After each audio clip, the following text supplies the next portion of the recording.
स्थिराय नमः। ॐ स्थानवे नमः। ॐ प्रभवे नमः। ॐ भीमाय नमः। ॐ प्रवराय नमः। ॐ वरदाय नमः। ॐ वराय नमः। ॐ सर्वात्मने नमः। ॐ सर्वविख्याताय नमः। ॐ सर्वस्म्यै नमः। ॐ सर्वकराय नमः। ॐ भवाय नमः। ॐ जटिने नमः। ॐ चर्मिणे नमः। ॐ शिखण्डिने नमः। ॐ सर्वाङ्गाय नमः।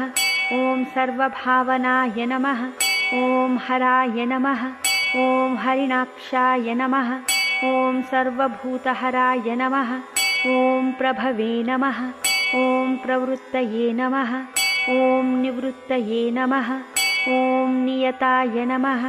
ॐ शाश्वताय नमः। ॐ ध्रुवाय नमः। ॐ श्मशानवासिने नमः। ॐ भगवते नमः। ॐ खचराय नमः। ॐ गोचराय नमः। ॐ अर्दनाय नमः। ॐ अभिवाद्याय नमः। ॐ महाकर्मणे नमः। ॐ तपस्विने नमः। ॐ भूतभावनाय नमः। ॐ उन्मत्तवेषप्रचन्नाय नमः। ॐ सर्वलोकप्रजापतये नमः। ॐ महारूपाय नमः। ॐ महाकायाय नमः। ॐ वृषरूपाय नमः। ॐ महायशसे नमः। ॐ महात्मने नमः। ॐ सर्वभूतात्मने नमः। ॐ विश्वरूपाय नमः। ॐ महाहनवे नमः। ॐ लोकपालाय नमः। ॐ अन्तर्हितात्मने नमः। ॐ प्रसादाय नमः। ॐ हयगर्दभये नमः। ॐ पवित्राय नमः। ॐ महते नमः। ॐ नियमाय नमः। ॐ नियमाश्रिताय नमः। ॐ सर्वकर्मणे नमः। ॐ स्वयंभूताय नमः। ॐ आदये नमः। ॐ आदिकराय नमः। ॐ निधये नमः। ॐ सहस्राक्षाय नमः। ॐ विशालाक्षाय नमः। ॐ सोमाय नमः। ॐ नक्षत्रसाधकाय नमः। ॐ चन्द्राय नमः। ॐ सूर्याय नमः। ॐ शनये नमः। ॐ केतवे नमः। ॐ ग्रहाय नमः। ॐ ग्रहपतये नमः। ॐ वराय नमः। ॐ अत्रये नमः। ॐ अत्र्यानमस्कर्त्रे नमः।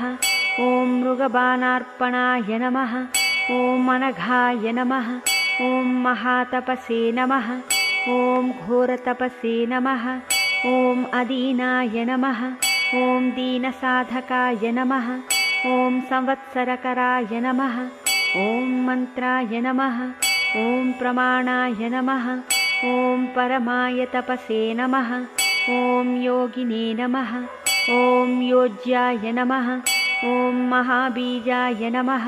ॐ महारेतसे नमः। ॐ महाबलाय नमः। ॐ सुवर्णरेतसे नमः। ॐ सर्वज्ञाय नमः। ॐ सुबीजाय नमः। ॐ बीजवाहनाय नमः। ॐ दशबाहवे नमः। ॐ अनिमिषाय नमः। ॐ नीलकण्ठाय नमः। ॐ उमापतये नमः। ॐ विश्वरूपाय नमः।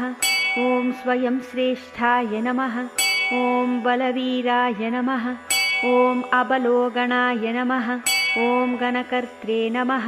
ॐ गणपतये नमः। ॐ दिग्वाससे नमः। ॐ कामाय नमः।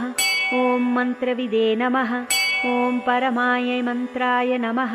ॐ सर्वभावकराय नमः। ॐ हराय नमः। ॐ कमण्डलुधराय नमः। ॐ धन्विने नमः। ॐ बाणहस्ताय नमः। ॐ कपालवते नमः। ॐ अशनये नमः। ॐ शतघ्निने नमः। ॐ खड्गिने नमः। ॐ पट्टिशिने नमः। ॐ आयुधिने नमः। ॐ महते नमः। ॐ श्रुवहस्ताय नमः। ॐ सुरूपाय नमः। ॐ तेजसे नमः। ॐ तेजस्कराय निधये नमः। ॐ उष्णिशिने नमः। ॐ सुवक्त्राय नमः। ॐ उदग्राय नमः। ॐ विनताय नमः ॐ दीर्घाय नमः ॐ हरिकेशाय नमः ॐ सुतीर्थाय नमः ॐ कृष्णाय नमः ॐ शृगालरूपाय नमः ॐ सिद्धार्थाय नमः ॐ मुण्डाय नमः ॐ सर्वशुभङ्कराय नमः ॐ अजाय नमः ॐ बहुरूपाय नमः ॐ गन्धधारिणे नमः ॐ कपर्दिने नमः ॐ ऊर्ध्वरेतसे नमः ॐ ऊर्ध्वलिङ्गाय नमः ॐ ऊर्ध्वशायिने नमः ॐ नभस्थलाय नमः ॐ त्रिजटिने नमः ॐ क्षीरवाससे नमः ॐ रुद्राय नमः ॐ सेनापतये नमः ॐ विभवे नमः ॐ अहश्चराय नमः ॐ नक्तञ्चराय नमः ॐ तिग्ममन्यवे नमः ॐ सुवर्चसाय नमः ॐ गजघ्ने नमः ॐ दैत्यघ्ने नमः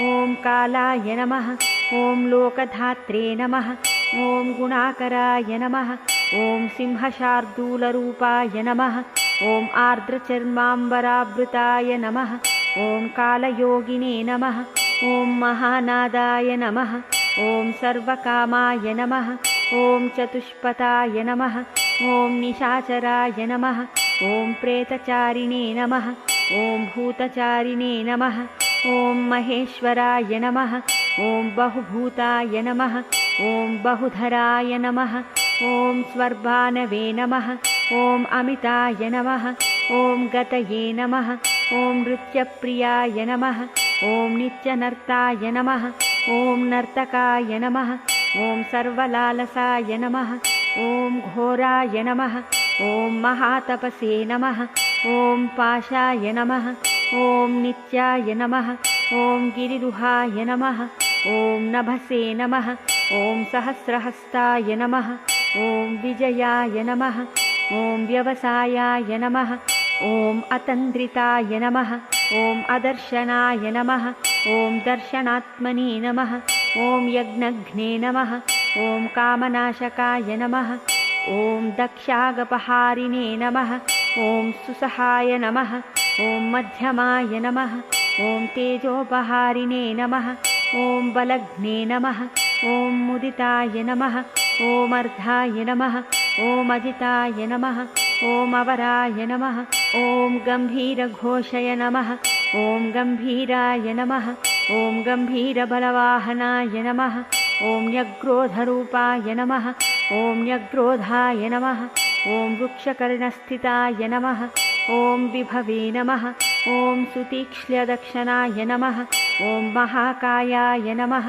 ॐ महाननाय नमः ॐ विश्वक्सेनाय नमः ॐ हरये नमः ॐ यज्ञाय नमः ॐ संयुगापीडवाहनाय नमः ॐ तीक्ष्णतापाय नमः ॐ हर्यश्वाय नमः ॐ सहायाय नमः ॐ कर्मकालविदे नमः ॐ विष्णुप्रसादिताय नमः ॐ यज्ञाय नमः ॐ समुद्राय नमः ॐ बडवामुखाय नमः ॐ हुताशनसहायाय नमः ॐ प्रशान्तात्मने नमः ॐ हुताशनाय नमः ॐ उग्रतेजसे नमः ॐ महातेजसे नमः ॐ जन्याय नमः ॐ विजयकालविदे नमः ॐ ज्योतिषामयनाय नमः ॐ सिद्धये नमः ॐ सर्वविग्रहाय नमः ॐ शिखिने नमः ॐ मुण्डिने नमः ॐ जटिने नमः ॐ ज्वलिने नमः ॐ मूर्तिजाय नमः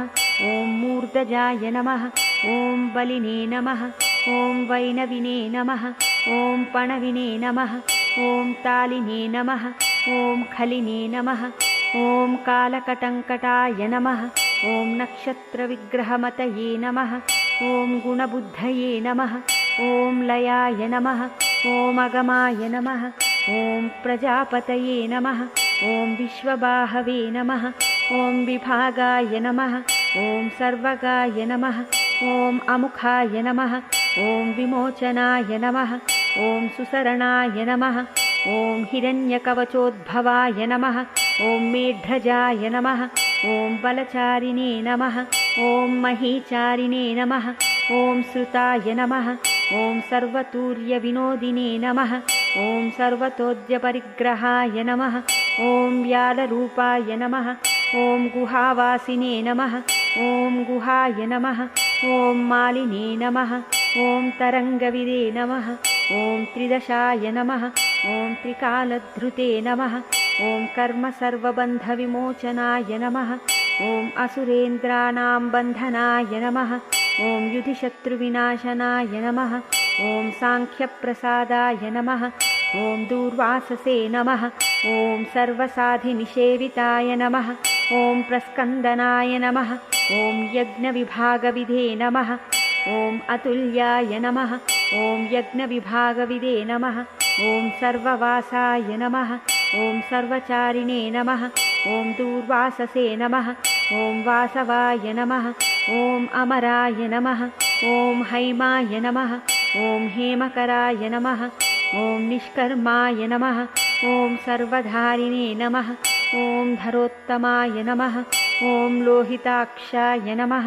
ॐ माक्षाय नमः ॐ विजयक्षाय नमः ॐ विशारदाय नमः ॐ सङ्ग्रहाय नमः ॐ निग्रहाय नमः ॐ कर्त्रे नमः ॐ सर्पचीरनिवासनाय नमः ॐ मुख्याय नमः ॐ अमुख्याय नमः ॐ देहाय नमः ॐ काहलये नमः ॐ सर्वकामदाय नमः ॐ सर्वकालप्रसादये नमः ॐ सुबलाय नमः ॐ बलरूपधृते नमः ॐ सर्वकामवराय नमः ॐ सर्वदाय नमः ॐ सर्वतोमुखाय नमः ॐ आकाशनिर्विरूपाय नमः ॐ निपातिने नमः ॐ अवशाय नमः ॐ खगाय नमः ॐ रौद्ररूपाय नमः ॐ अंशवे नमः ॐ आदित्याय नमः ॐ बहुरश्मये नमः ॐ सुवर्चसिने नमः ॐ वसुवेगाय नमः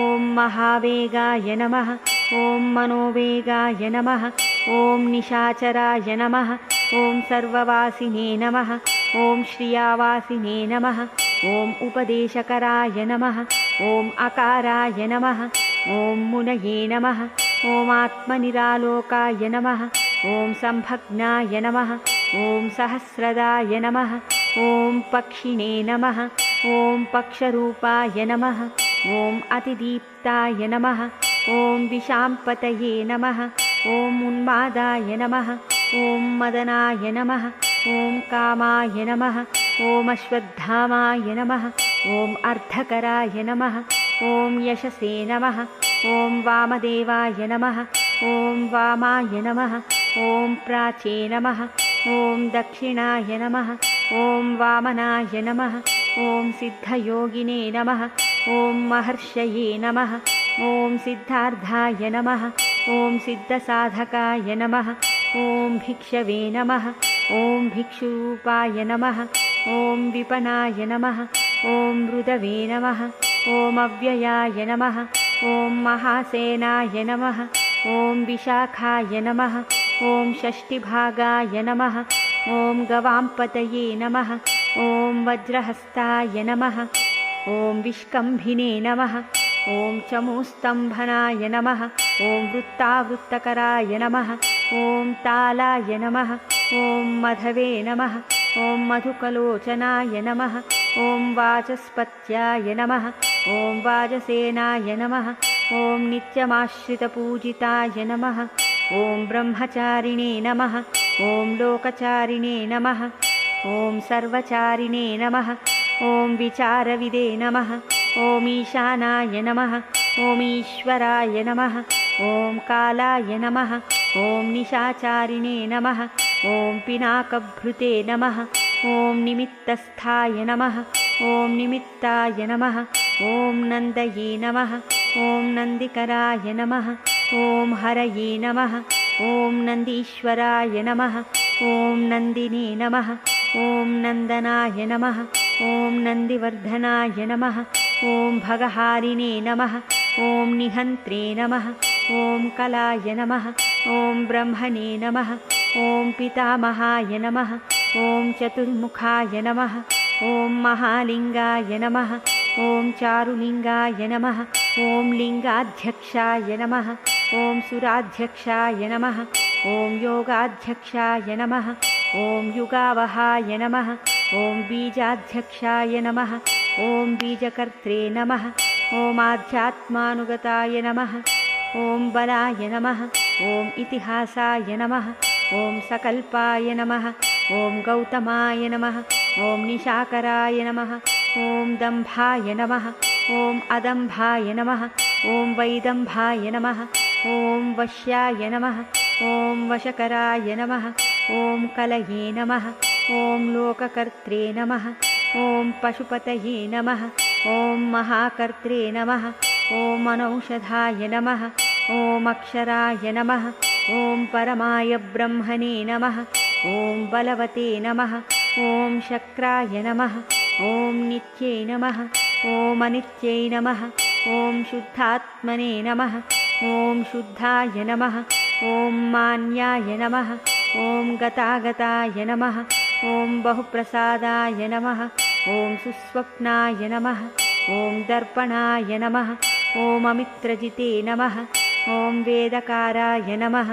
ॐ मन्त्रकाराय नमः ॐ विदुषे नमः ॐ समरमर्दनाय नमः ॐ महामेघनिवासिने नमः ॐ महाघोराय नमः ॐ वशिने नमः ॐ कराय नमः ॐ अग्निज्वालाय नमः ॐ महाज्वालाय नमः ॐ अतिधूम्राय नमः ॐ हुताय नमः ॐ हविषे नमः ॐ वृषणाय नमः ॐ शङ्कराय नमः ॐ नित्यं वर्चस्विने नमः ॐ धूमकेतनाय नमः ॐ नीलाय नमः ॐ अङ्गलुब्धाय नमः ॐ शोभनाय नमः ॐ निरवग्रहाय नमः ॐ स्वस्तिदाय नमः ॐ स्वस्तिभावाय नमः ॐ भागिने नमः ॐ भागकराय नमः ॐ लघवे नमः ॐ उत्सङ्गाय नमः ॐ महाङ्गाय नमः ॐ महागर्भपरायणाय नमः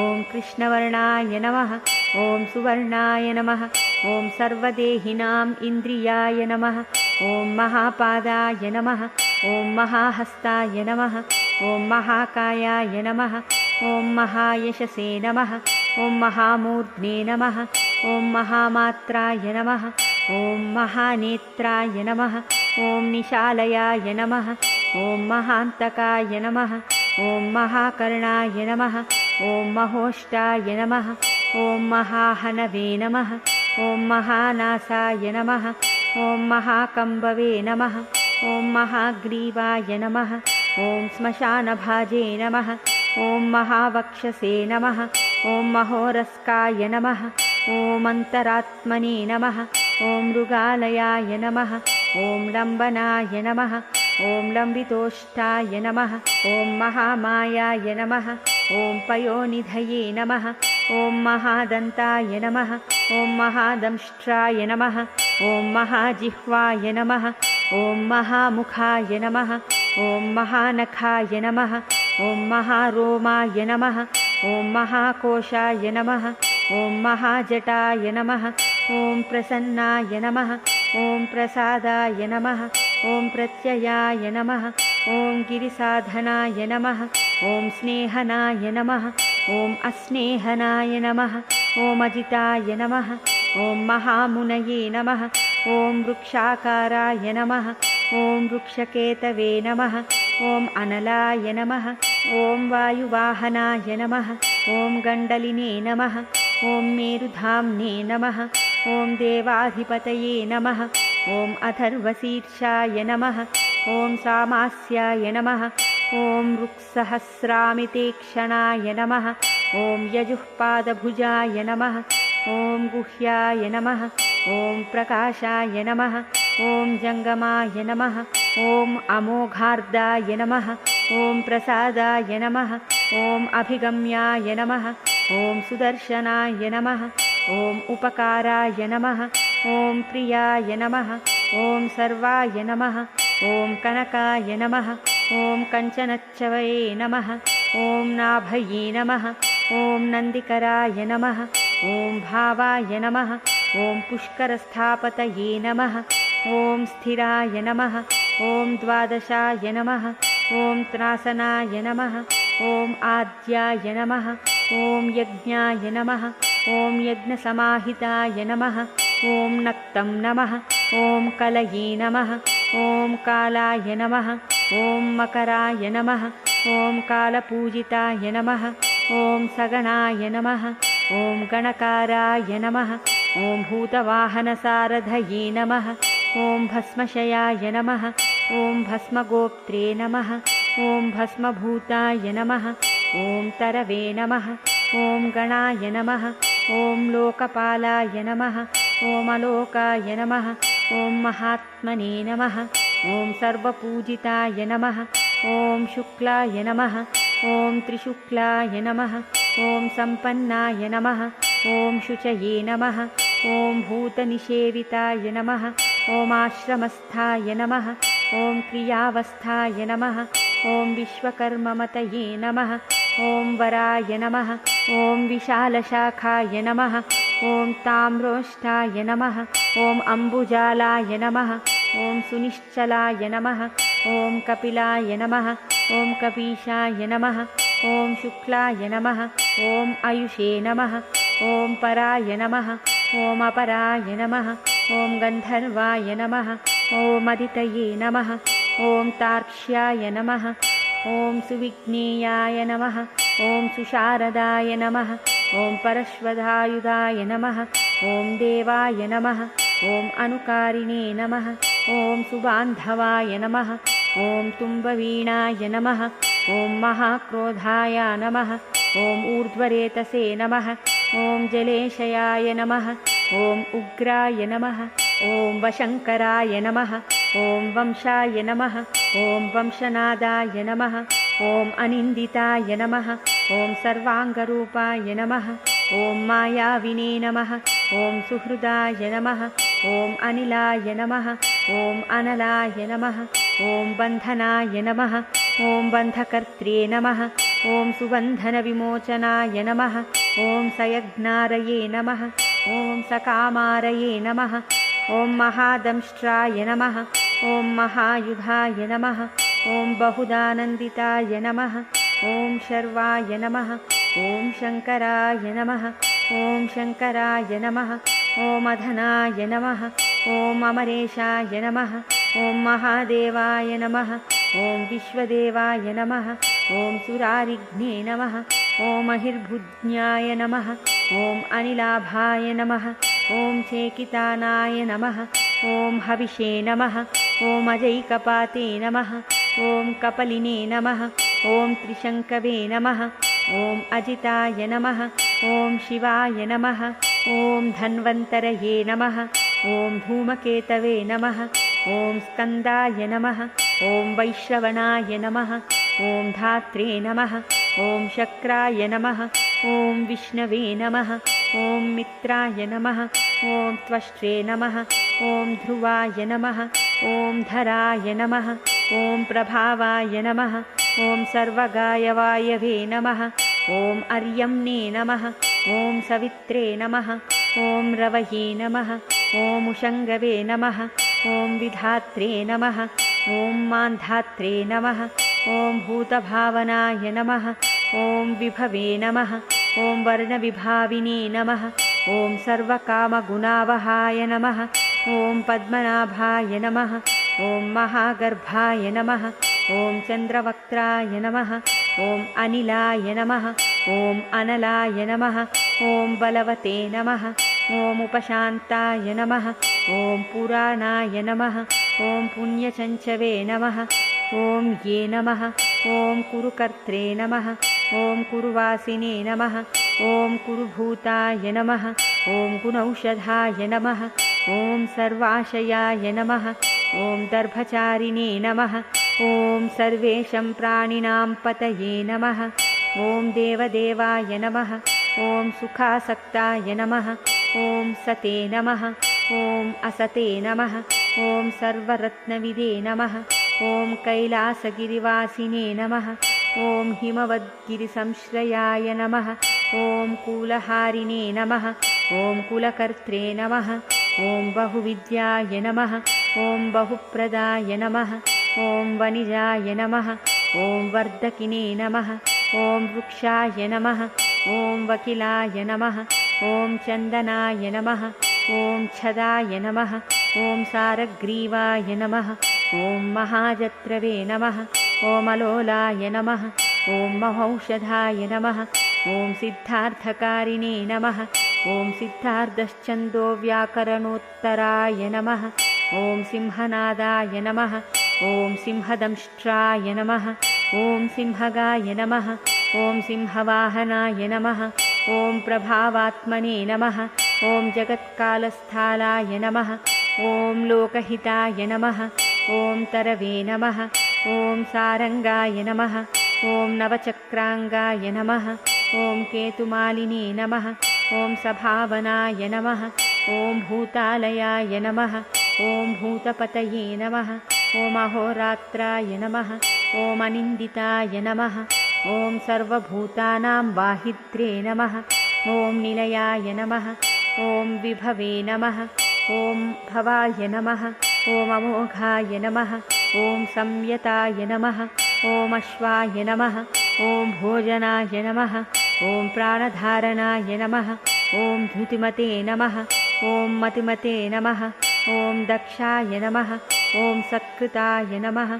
ॐ युगाधिपाय नमः ॐ गोपालये नमः ॐ गोपतये नमः ॐ ग्रामाय नमः ॐ गोचर्मवसनाय नमः ॐ हरये नमः ॐ हिरण्यबाहवे नमः ॐ प्रवेशिनां गुहापालाय नमः ॐ प्रकृष्टारये नमः ॐ महाहर्षाय नमः ॐ जितकामाय नमः ॐ जितेन्द्रियाय नमः ॐ गान्धाराय नमः ॐ सुवासाय नमः ॐ तपःसक्ताय नमः ॐ रतये नमः ॐ नराय नमः ॐ महागीताय नमः ॐ महानृत्याय नमः ॐ अप्सरोगणसेविताय नमः ॐ महाकेतवे नमः ॐ महाधातवे नमः ॐ नैकसानुचराय नमः ॐ चलाय नमः ॐ आवेदनीयाय नमः ॐ आदेशाय नमः ॐ सर्वगन्धसुखाहवाय नमः ॐ तोरणाय नमः ॐ तारणाय नमः ॐ वाताय नमः ॐ परिधीने नमः ॐ पतिखेचराय नमः ॐ संयोगाय वर्धनाय नमः ॐ वृद्धाय नमः ॐ अतिवृद्धाय नमः ॐ गुणाधिकाय नमः ॐ नित्यमात्मसहायाय नमः ॐ देवासुरपतये नमः ॐ पतये नमः ॐ युक्ताय नमः ॐ युक्तबाहवे नमः ॐ दिवि सुपर्णो देवाय नमः ॐ आषाढाय नमः ॐ सुषाढाय नमः ॐ ध्रुवाय नमः ॐ हरिणाय नमः ॐ हराय नमः ॐ आवर्तमानेभ्यो वपुषे नमः ॐ वसुश्रेष्ठाय नमः ॐ महापथाय नमः ॐ शिरोहारिणे नमः ॐ सर्वलक्षणलक्षिताय नमः ॐ अक्षाय रथयोगिने नमः ॐ सर्वयोगिने नमः ॐ महाबलाय नमः ॐ समाम्नायाय नमः ॐ अस्माम्नायाय नमः ॐ तीर्थदेवाय नमः ॐ महारथाय नमः ॐ निर्जीवाय नमः ॐ जीवनाय नमः ॐ मन्त्राय नमः ॐ शुभाक्षाय नमः ॐ बहुकर्कशाय नमः ॐ रत्नप्रभूताय नमः ॐ रत्नाङ्गाय नमः ॐ महार्णवनिपानविदे नमः ॐ मूलाय नमः ॐ विशालाय नमः ॐ अमृताय नमः ॐ व्यक्ताव्यक्ताय नमः ॐ तपोनिधये नमः ॐ आरोहणाय नमः ॐ अधिरोहाय नमः ॐ शीलधारिणे नमः ॐ महायशसे नमः ॐ सेनाकल्पाय नमः ॐ महाकल्पाय नमः ॐ योगाय नमः ॐ युगकराय नमः ॐ हरये नमः ॐ युगरूपाय नमः ॐ महारूपाय नमः ॐ महानागहनाय नमः ॐ वधाय नमः ॐ न्यायनिर्वपनाय नमः ॐ पादाय नमः ॐ पण्डिताय नमः ॐ अचलोपमाय नमः ॐ बहुमालाय नमः ॐ महामालाय नमः ॐ शशिनेहरसुलोचनाय नमः ॐ विस्ताराय लवनाय कूपाय नमः। ॐ त्रियुगाय नमः। ॐ सफलोदयाय नमः। ॐ त्रिलोचनाय नमः। ॐ विषन्नाङ्गाय नमः। ॐ मणिविद्याय नमः। ॐ जटाधराय नमः। ॐ बिन्दवे नमः। ॐ विसर्गाय नमः। ॐ सुमुखाय नमः। ॐ शराय नमः। ॐ सर्वायुधाय नमः। ॐ सहाय नमः। ॐ निवेदनाय नमः। ॐ सुखाजाताय नमः। ॐ सुगन्धाराय नमः। ॐ महाधनुषे नमः। ॐ गन्धपालिने भगवते नमः। ॐ सर्वकर्माणाम् उद्धानाय नमः। ॐ मन्थानाय बहुलवायवे नमः। ॐ सकलाय नमः। ॐ सर्वलोचनाय नमः। ॐ तलस्थालाय नमः। ॐ करस्थालिने नमः। ॐ ऊर्ध्वसंहननाय नमः। ॐ महते नमः। ॐ छत्राय नमः। ॐ सुछत्राय नमः। ॐ विरव्यातलोकाय नमः। ॐ सर्वाश्रयाय क्रमाय नमः। ॐ मुण्डाय नमः। ॐ विरूपाय नमः। ॐ विकृताय नमः। ॐ दण्डिने नमः। ॐ कुण्डिने नमः। ॐ विकुर्वनाय नमः। ॐ हर्यक्षाय नमः। ॐ ककुभाय नमः। ॐ वज्रिने नमः। ॐ शतजिह्वाय नमः। ॐ सहस्रपादे नमः। ॐ सहस्रमूर्ध्ने नमः। ॐ देवेन्द्राय सर्वदेवमयाय नमः। ॐ गुरवे नमः। ॐ सहस्रबाहवे नमः। ॐ सर्वाङ्गाय नमः। ॐ शरण्याय नमः। ॐ सर्वलोककृते नमः। ॐ पवित्राय नमः। ॐ त्रिककुडे मन्त्राय नमः। ॐ कनिष्ठाय नमः। ॐ कृष्णपिङ्गलाय नमः। ॐ ब्रह्मदण्डविनिर्मात्रे नमः। ॐ शतघ्निपाशशक्तिमते नमः। ॐ पद्मगर्भाय नमः। ॐ महागर्भाय नमः। ॐ ब्रह्मगर्भाय नमः। ॐ जलोद्भवाय नमः। ॐ गभस्तये नमः। ॐ ब्रह्मकृते नमः। ॐ ब्रह्मिणे नमः। ॐ ब्रह्मविदे नमः। ॐ ब्राह्मणाय नमः। ॐ गतये नमः। ॐ अनन्तरूपाय नमः। ॐ नैकात्मने नमः। ॐ स्वयंभुवतिग्मतेजसे नमः। ॐ ऊर्ध्वगात्मने नमः। ॐ पशुपतये नमः। ॐ वातरंहाय नमः। ॐ मनोजवाय नमः। ॐ चन्दनिने नमः। ॐ पद्मनालाग्राय नमः। ॐ सुरभ्युत्तरनाय नमः। ॐ नराय नमः। ॐ कर्णिकारमहास्रग्विने नमः। ॐ नीलमौलये नमः। ॐ पिनाकधृते नमः। ॐ उमापतये नमः। ॐ उमाकान्ताय नमः। ॐ जाह्नवीभृते नमः। ॐ उमाधवाय नमः। ॐ वराय वराहाय नमः। ॐ वरदाय नमः। ॐ वरेण्याय नमः। ॐ सुमहास्वनाय नमः। ॐ महाप्रसादाय नमः। ॐ दमनाय नमः। ॐ शत्रुघ्ने नमः। ॐ श्वेतपिङ्गलाय नमः। ॐ प्रीतात्मने नमः। ॐ परमात्मने नमः। ॐ प्रयतात्मने नमः। ॐ प्रधानद्रुते नमः। ॐ सर्वपार्श्वमुखाय नमः। ॐ त्र्यक्ष्याय नमः। ॐ धर्मसाधारणोवराय नमः। ॐ चराचरात्मने नमः। ॐ सूक्ष्मात्मने नमः। ॐ अमृताय गोवृषेश्वराय नमः। ॐ साध्यर्षये नमः। ॐ वसुरादित्याय नमः। ॐ विवस्वते सवितामृताय नमः। ॐ व्यासाय नमः। ॐ सर्गाय सुसंक्षेपाय विस्तराय नमः। ॐ पर्यायोनराय नमः। ॐ ऋतवे नमः। ॐ संवत्सराय नमः। ॐ मासाय नमः। ॐ पक्षाय नमः। ॐ संख्यासमापनाय नमः। ॐ कलाभ्यो नमः। ॐ काष्ठाभ्यो नमः। ॐ लवेभ्यो नमः। ॐ मात्राभ्यो नमः। ॐ मुहूर्ताः क्षपाभ्यो नमः। ॐ क्षणेभ्यो नमः। ॐ विश्वक्षेत्राय नमः। ॐ प्रजाबीजाय नमः। ॐ लिङ्गाय नमः। ॐ आद्याय निर्गमाय नमः। ॐ सते नमः। ॐ असते नमः। ॐ व्यक्ताय नमः। ॐ अव्यक्ताय नमः। ॐ पित्रे नमः। ॐ मात्रे नमः। ॐ पितामहाय नमः। ॐ स्वर्गद्वाराय नमः।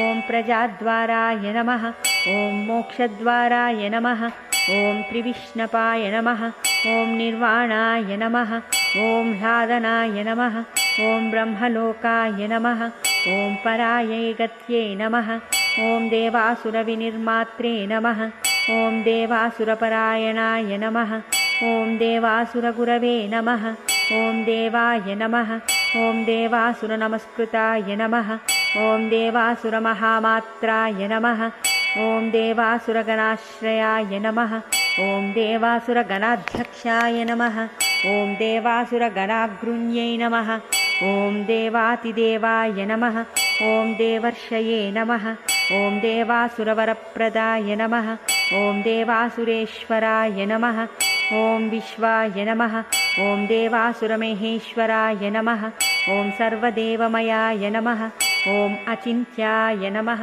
ॐ देवतात्मने नमः ॐ आत्मसम्भवाय नमः ॐ उद्भिदे नमः ॐ त्रिविक्रमाय नमः ॐ वैद्याय नमः ॐ विरजाय नमः ॐ नीरजाय नमः ॐ अमराय नमः ॐ ईड्याय नमः ॐ हस्तीश्वराय नमः ॐ व्यघ्राय नमः ॐ देवसिंहाय नमः ॐ नरऋषभाय नमः ॐ विबुधाय नमः ॐ अग्रवराय नमः ॐ सूक्ष्माय नमः ॐ सर्वदेवाय नमः ॐ तपोमयाय नमः ॐ सुयुक्ताय नमः ॐ शिभनाय नमः ॐ वज्रिणे नमः ॐ प्रासानां प्रभवाय नमः ॐ अव्ययाय नमः ॐ गुहाय नमः ॐ कान्ताय नमः ॐ निजाय सर्गाय नमः ॐ पवित्राय नमः ॐ सर्वपावनाय नमः ॐ शृङ्गिणे नमः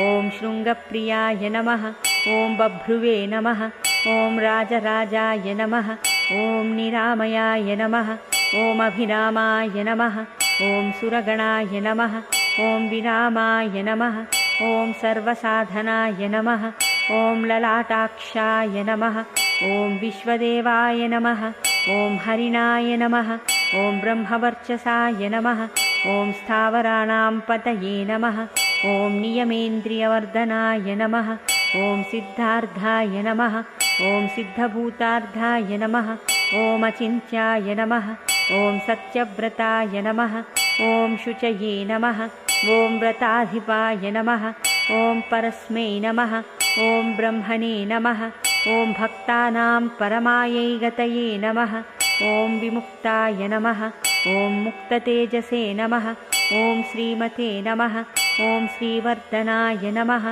ॐ जगते नमः इति शिवसहस्रनामावलिः शिवार्पणम् ॐ तत्सत्।